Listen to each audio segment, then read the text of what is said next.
Now, one of the most common things that spoil sports will tell us is you can't have giant monsters because of the square cube law. Basically, these guys have been trying to pee in our Cheerios for decades, saying you can't have what you want, which is giant monsters. Let us posit how a genuine kaiju could live hundreds of feet high or more and not violate the square cube law at all. One obvious way is you could have giant aliens that float. That's not really very satisfying. What we want is a giant alien that stomps our cities. So how can we get giant monsters? Well, chordates, like us, humans, our bones are made of calcium, phosphate, and protein. They're remarkably strong, but they're not really designed for super gigantic size. Arthropods, for their skeletons, use chitin. That's a kind of polysaccharide. Larger arthropods, like crabs, mineralize this with calcium, but it's still not enough to get to the size of a skyscraper. How can we get to the size of a skyscraper? Well, let me make one thing clear. We can build skyscrapers. Therefore, there are materials that can be strong enough,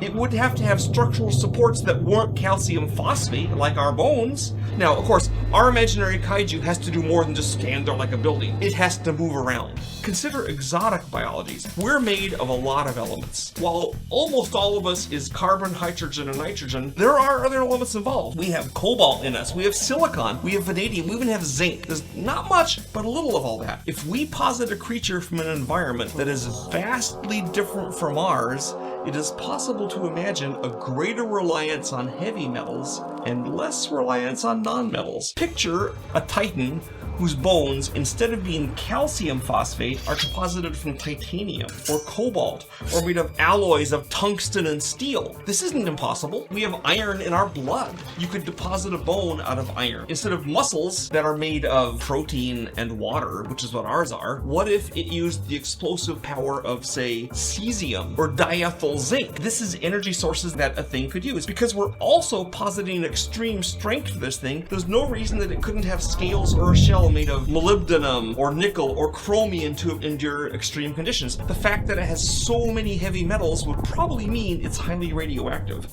This would be a very different creature from what we have on Earth.